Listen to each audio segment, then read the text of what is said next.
Anxiety is a common experience. Most people know what it's like to have ruminating thoughts and physical sensations of anxiety like racing heartbeat, trouble breathing, or that impending sense of doom that you might get. But what do you do when your anxiety seems like it's at a 10 out of 10 every single day? This is episode 407 of the Hardcore Self-Help Podcast. My name is Dr. Robert Duff. I'm a clinical psychologist from Southern California, and today I have a question and answer episode for you. The first question today is from somebody who is struggling really bad with anxiety to the point that they're dissociating from reality, and they're having a hard time with their functional skills like going to work or going to the grocery store. So I give them some immediate tips and things that they can focus on right now, as well as some hope for the future. And for the second question, we have something a little bit different. Somebody who feels that their career path might not be sustainable for them, and they're thinking about going back to school to pursue a different career path, something a lot of us can relate to. So make sure that you're subscribed and let's jump into it. Hello, friends of all varieties. Thank you very much for joining me. I hope that you're doing well. Please remember that you can send me questions or topics for the show. Also guests, if you have people that you'd like me to talk to my contact page. duffthepsych.com/contact is where you can find all of that, the contact form. Send me a question on there, and I'd love to hear from you. Please also feel free to give me some feedback about the episodes. Recently, as you probably noticed, I've been doing things a little bit differently. I've been focusing a bit more on video as well as the audio podcast. So some things that I've been trying have been a deviation from what I normally do, especially for the audio podcast. So I'd love to hear from you if this is something that you've enjoyed, if this is something that's been neutral, or if there's anything that you've had a problem with that you just want me to know about. Please, same thing, contact form, let me know what's going on. But yeah, that's about enough of that. Let's jump into the first question. It reads, "Hello, I recently discovered your podcast, so I'm not sure if you've touched on why I'm here. I have terrible anxiety on a daily basis. I live my life at a 10 every single day. I'm on the edge every single day. I think I suffer from derealization. I've tried deep breathing. I've tried all sorts of methods and techniques to calm my anxiety, but nothing will work. I need to go to work, but I'm too scared. I'm too scared to go to grocery stores sometimes, or when I'm in a grocery store, I am scared. I'm not sure what my question here is, but I think I just need to know, is this who I am now? Am I my anxiety? I fear I'll never be able to not be anxious. I anticipate my anxiety. I wait for my anxiety to show up. Is it possible to be normal again?" So thank you for writing in. This is a really good question, and I think there are probably a good number of people in the community that are listening or watching that have been in this place before. I also, though, know a lot of these people are no longer suffering from such intense anxiety where it's interfering with their life to this degree. So there's definitely some hope for you. First thing I'll say is if you are not yet a member of the Hardcore Self-Help community on Facebook, definitely check it out. I know not everybody has a Facebook, but it's a great community. Just search for Hardcore Self-Help or go facebook.com/groups/Hardcore Self-Help. It's a great place to get empathy and tips from others. Questions like this are definitely welcome there, and you can hear more about what maybe has worked or hasn't worked from other people who have been in situations that are similar to yours. What you're describing here is pretty severe anxiety. The feeling that you're at a 10 and on edge every single day is brutal and exhausting, right? So let's see if we can give you some ideas. From the way that you phrased your question, it sounds like you haven't always felt this way. And I'm definitely curious about the progression of this anxiety. There are so many different possibilities here. I don't want to make too many assumptions because it can look very differently. But at the very least, it sounds like this may be somewhat of a newer experience for you. For example, you mentioned that you're on edge and you're experiencing derealization, which is essentially a disconnect from experiencing reality where you feel like your perception of the world is different in some way. Some people say they feel like they're looking at the world through frosted glass or like there's Vaseline in front of their eyes. They're not really experiencing the world in the way they normally do. They feel slightly disconnected from it. That's an experience that can definitely happen with anxiety. And you also stated that you're afraid to go out in public. One of the questions that all of these symptoms bring up for me is whether you've experienced a significant trauma in your life. Whether it's full-blown PTSD or somewhere along that spectrum, it's common for people that have been traumatized to experience hypervigilance, which is that sense of always being on edge, always looking for danger. People who are hypervigilant also often startle very easily. They get scared and jumpy if there's a door that slams, a balloon that pops, somebody that yells, things like that. Strong anxiety reactions and this feeling of disconnecting from reality are also parts of PTSD or traumatic reactions in general.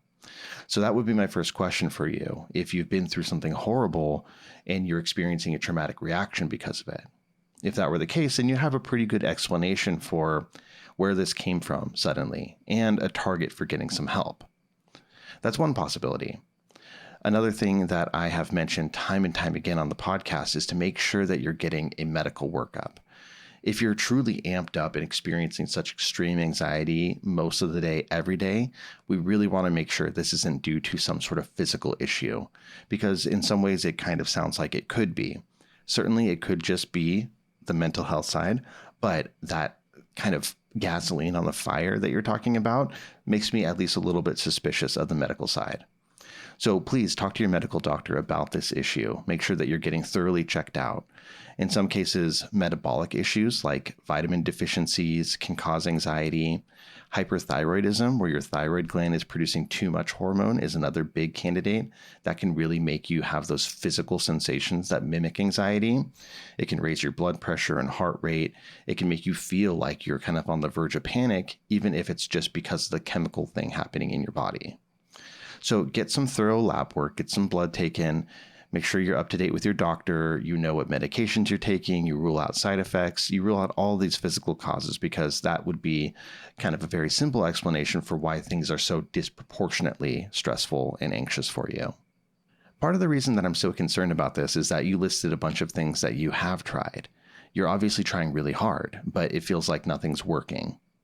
Of course, we need to be sure the techniques you're using are solid techniques and that they've been trained and practiced, rather than the experience of being really, really anxious and then going, oh, I should try deep breathing, and then trying to deep breathe when you're already amped up and then realizing that's not helping. And so you spiral even further.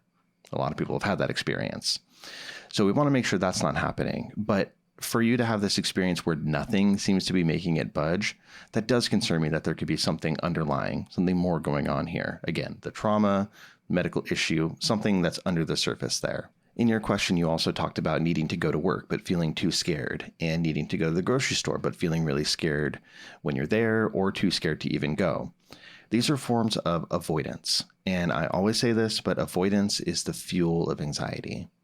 At its core, anxiety is a mechanism that's there to keep you safe from danger. In your everyday life, right now, anxiety warns you about danger that isn't necessarily actually there or true.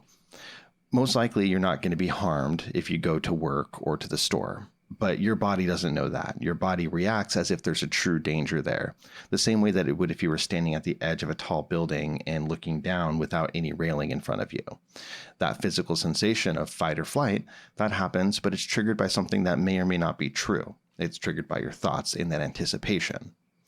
So what happens then? What happens when your body tells you that you're in extreme danger? Typically, you listen to it and you try to remove yourself from that danger. In the case of these non-danger situations, that leads to avoidance.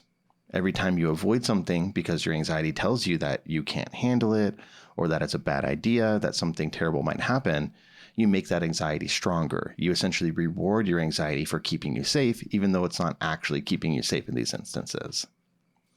So when you're in therapy for anxiety, one of the primary goals is to help you start to approach these situations that cause anxiety rather than avoid them. And this is a process that we call exposure. You don't need to jump in all at once and do the most stressful thing for you, but gradually teaching your mind and your body that you can handle some anxiety without self-destructing actually helps you build a better tolerance for anxiety. And in the end, it helps you become less anxious in these situations in the first place.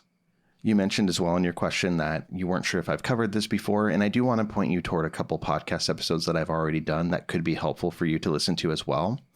Episode 195 is all about exposure work and anxiety. So that goes into much more detail about that topic I was just bringing up, the process of approaching instead of avoiding. Very, very good episode. Also, episode 395, which was fairly recent, I talked about agoraphobia, which is when you have a hard time leaving your house or leaving your safe space because of anxiety. And also, I talk a bit about the amygdala, which is the part of your brain that's essentially the go button for your anxiety. Very primitive part of your brain that kicks off that fight or flight response. So episode 195 and 395. You can find those on my website or on your podcast player on YouTube as well. Additionally, I have other resources. I have the Kick Anxiety's Ass online course that goes into a lot of detail about this stuff, my book, yada, yada, yada. All of those could be helpful. So if you don't have those yet, especially the online course and books, shoot me an email again. I'll hook you up with them for free. I do want to point out some other things and give you some steps to take right now, but really quick, let's take a break and talk about our sponsor. This episode is brought to you by BetterHelp. We have had social media for a number of years now, and some of you listening may not even remember life without social media.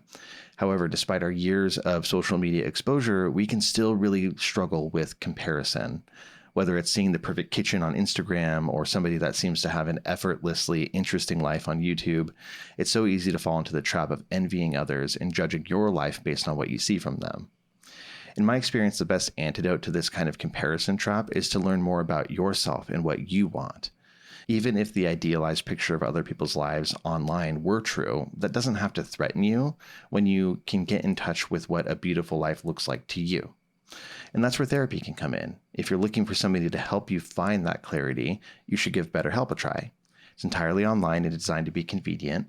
Just fill out a brief questionnaire to get matched with a licensed therapist, and you can switch therapists at any time for no additional charge. Stop comparing and start focusing with BetterHelp. Visit betterhelp.com/duff today to get 10% off your first month. That's BetterHelp, HELP.com/duff. So getting back into it, you mentioned that you anticipate your anxiety and wait for it to show up. This is a great point about anxiety, very wise for you to notice. It is anticipatory. There's a difference actually between anxiety and fear. Fear is when something scary happens to you and you react to that. Right? If you see a lion out in the wild and it's stalking toward you, you will be afraid if you know it's good for you. And that is a fear reaction to something actually happening. Anxiety is when you expect something bad to happen, and that gets you worked up in anticipation. If you know you're going to the zoo and you're going to see lions in cages, you might have anxiety expecting that something bad might happen and one might get out. That's anxiety rather than fear. Anxiety can also become very meta, where you're anxious about the prospect of having anxiety. That's kind of the crux of what we call panic disorder, where you have a panic attack and then you become essentially very worried about the potential of having another panic attack, especially in an area where you might not have a good escape or way to deal with the panic attack.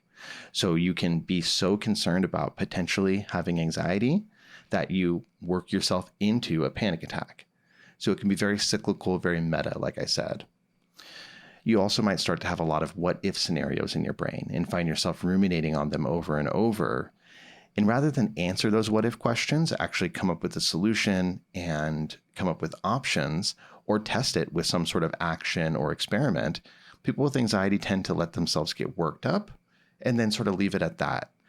And when I say let themselves, I don't mean that it's being lazy or some sort of personal flaw. This is how anxiety works. And it causes you to allow those thoughts to ruminate and linger rather than finding a solution to them or working them all the way to their end and realizing even if the worst case scenario did happen, you probably also still have options.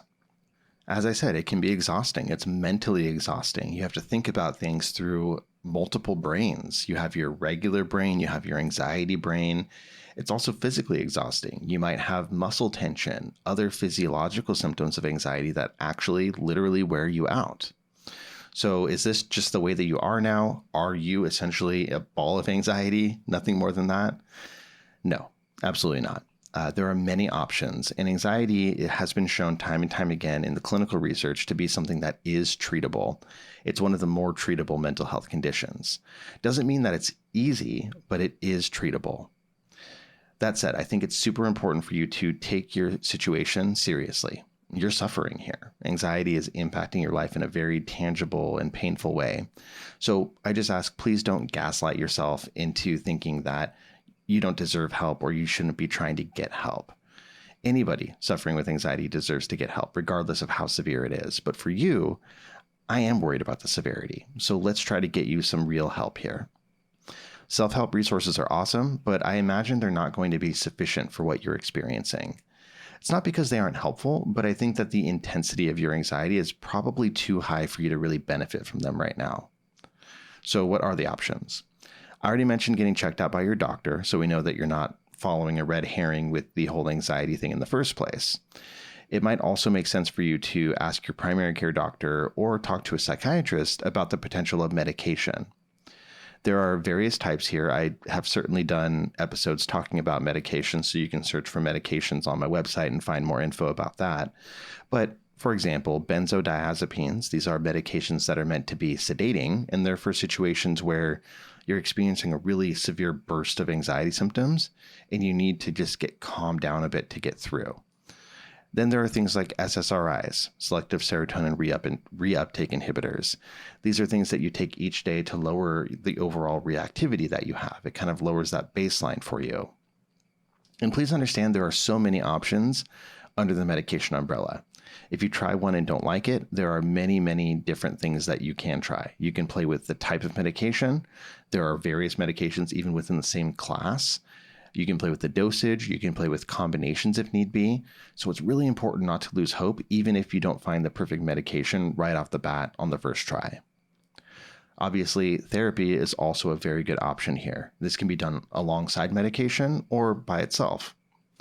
Right now, I'm inclined to think that medication is the most important first step for you, aside from, obviously, medical check, because I don't really see how you're going to benefit a whole lot from therapy if you are out of your mind anxious 10 out of 10 in every moment. Very hard to focus and very hard to talk to people when you're like that. So you may need to start medication first to ease things up a bit and then get into the medication, rather the therapy. But when it is time to pursue therapy, you have a lot of options. You said you've been experiencing some of those agoraphobia-like symptoms where you're feeling scared to leave the house. Luckily, if you can't make it into an office in person, there are a ton of providers that do online therapy these days. If you want a guide to finding a therapist, you can check out duffthepsych.com/find-a-therapist, and I have a bit of a guide there for you. As I mentioned earlier, I wonder if you're experiencing a traumatic reaction. If so, you're going to want to be sure you pick a therapist that focuses on treating trauma specifically, that they are a trauma-focused therapist. Overall, a piece of advice would be to pick a therapist with a narrow focus. I just talked about this with Dr. McGrath on the previous episode. But having a therapist with a narrow focus rather than somebody who, say on Psychology Today, lists that they treat everything. If they say they treat OCD, PTSD, schizophrenia, relationship problems, couples issues, assessment, every problem in the world, then they probably don't have much of a specialty and they may not be what you're looking for here. Even though anxiety is a treatable issue, there are certainly some people that don't quite approach it in the most productive way.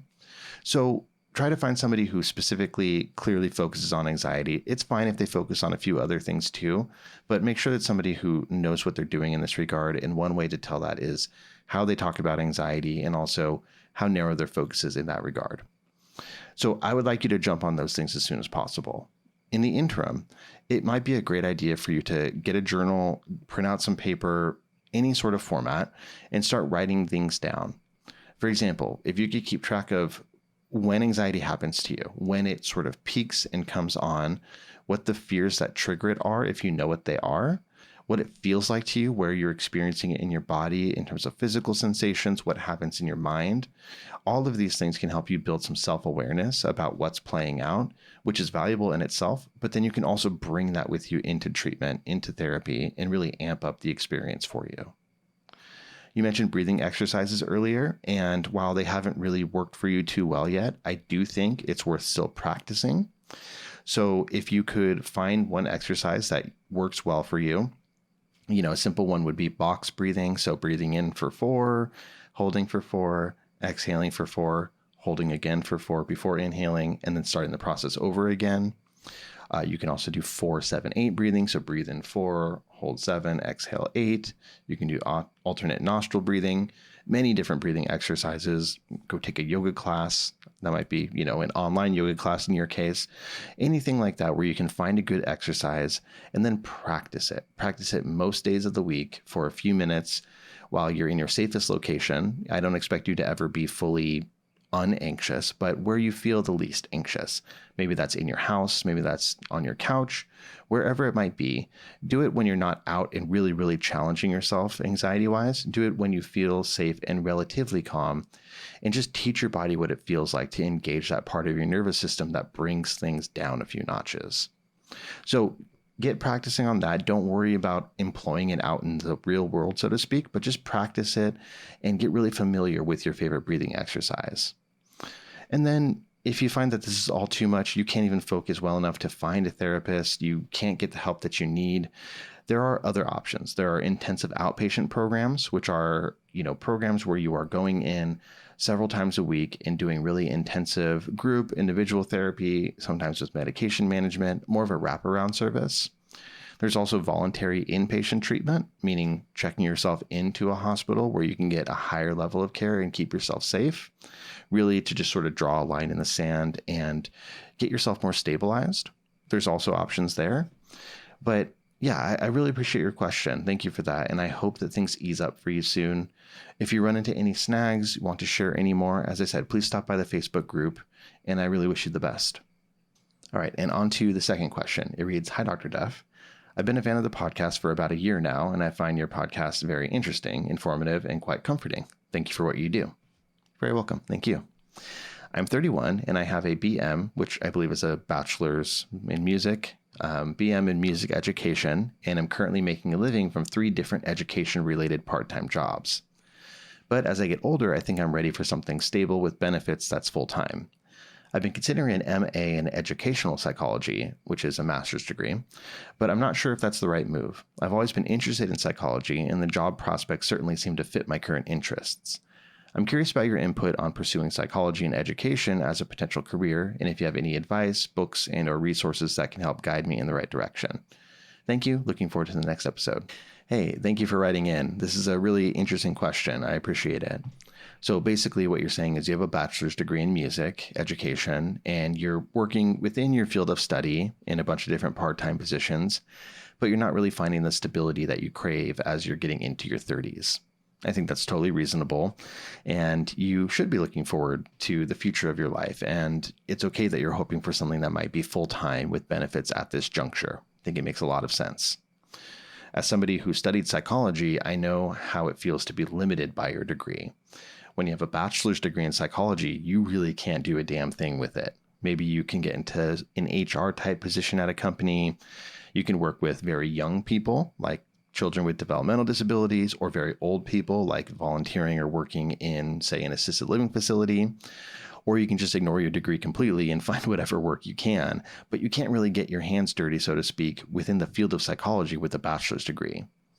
For you, I imagine it's similar. You can do music education in a variety of ways, but you might not be able to find a job as a teacher or educator in a more formal sense without a more advanced degree.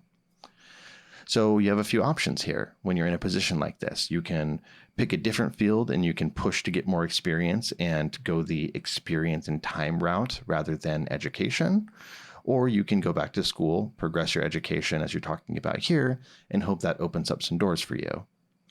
Interestingly, I have found that quite a few people choose psychology as a second, third, fourth career. A lot of people that I was in school or internship with have had different careers. Sometimes older people who have had careers in finance or education or business that decide they want to come back and try something else that means more to them, or is just a pivot in their life, and they choose psychology. So to pivot like this definitely is not weird or unusual, especially since for you, you're staying within the broad field of education. It's not a huge leap that you're talking about here. It makes sense. Interestingly, my graduate program, so my PhD program, was a graduate program in clinical counseling and school psychology program. So technically, my PhD is in clinical counseling and school, with my emphasis being in clinical. And within my program, there were also master's students, so people that did the PhD and people that did masters. And so some of my friends did master's degrees in school psychology. This is obviously slightly different than educational psychology, but there is a lot of overlap, and job prospects can be similar or overlapping in that same way. The reason I mention this is that I can think of at least a couple people off the top of my head that I personally know who stopped at a master's degree in school psychology, didn't go for their PhD, and they're doing great. They're doing better than I am in their careers and just how successful their life is. So you can definitely make a great living and a great career for yourself with that kind of degree. With a master's in educational psychology, you could work within the schools to support students' mental health, to assess for things like learning disabilities or accommodations, and provide interventions, even counseling to an extent. You could be an educational consultant or an academic counselor. And within the private sector, there's a lot of jobs that value educational psychology as well. So you definitely have a lot more prospects and flexibility if you were to complete that master's degree. One thing I would want you to consider would be the cost and feasibility of completing the program.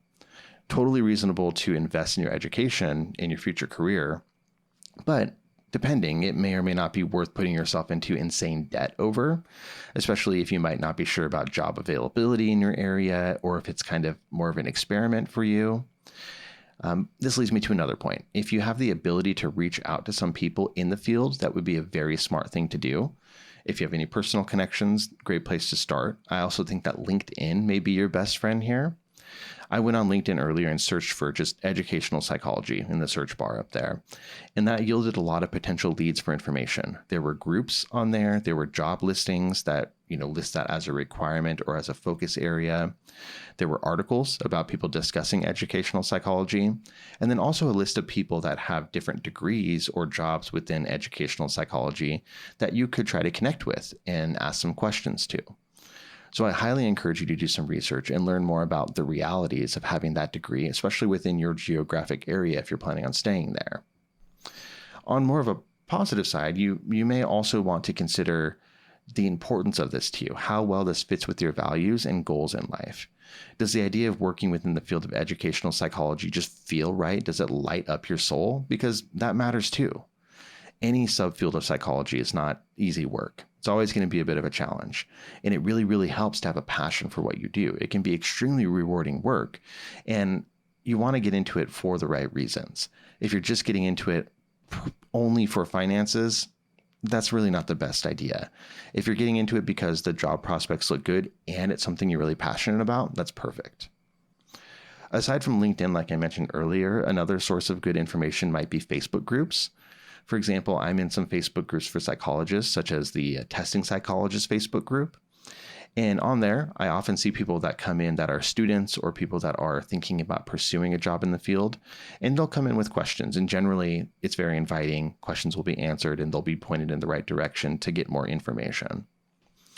As far as books, I'm not sure. I'm sure that there are great books out there.